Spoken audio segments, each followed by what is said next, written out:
दुर्गा सप्तशती की। बोलो माँ जगत जननी की।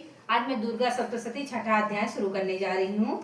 जय माता दी, जय कराय शेराल वो साचे दरबार की जय। ओम ह्रीं क्लीं चामुंडाय विचय सर्व मांगल्य मांगल्ये शिवे सर्वार्थ साधिके शरण्यं त्र्यंबके गौरी नारायणी नमस्तुते। महर्षि मेधा ने कहा, हे देवी की बात सुनकर दूत क्रोध में भरा हुआ वहां से असुरेंद्र के पास पहुंचा और सारा वृतांत उसी तक सुनाया।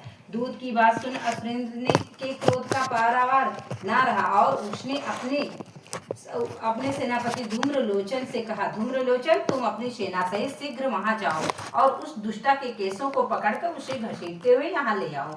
यदि उसकी रक्षा के लिए कोई दूसरा खड़ा हो, चाहे वह देवता, यक्ष अथवा गंधर्व ही क्यों ना हो, उसको तुम अवश्य मार डालना।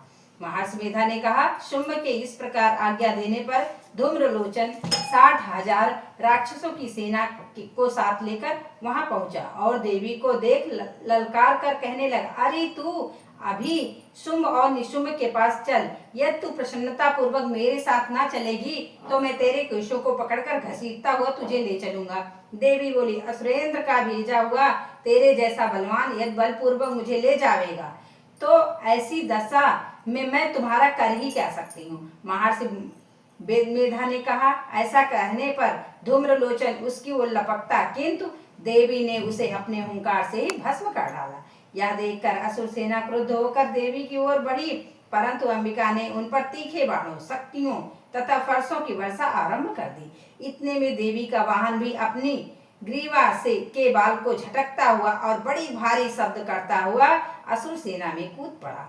हे देवी, उसने कई असुर अपने पंजों से, कई अपने जबड़ों से और कई को धरती पर पटक कर अपनी दाढ़ों से घायल कर के मार डाला। उसने कई असुरों को अपने नखों से पेट फाड़ डाले और कई असुरों का तो केवल थप्पड़ मारकर सिर धड़ से अलग कर दिया। कई असुरों की भुजाएं और सिर तोड़ डालने और गर्दन के बालों को हिलाते हुए उसने कई असुरों को पकड़कर उनके पेट फाड़कर उसका रक्त पी डाला।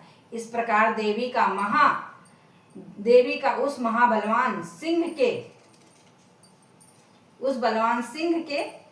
क्षण भर में असुर सेना को समाप्त कर दिया। उस शंभु ने जब यह सुना कि देवी ने धूम्रलोचन असुर को मार डाला और उसके सिंह ने सारी सेना का संहार कर डाला, तब उसको बड़ा क्रोध आया। उसके मारे क्रोध के होंठ फड़कने लगे। तब चंड तथा मुंड नामक महाअसुरों को आज्ञा दी, हे चंड, हे मुंड, तुम अपने साथ बड़ी सेना लेकर वहां जाओ और उस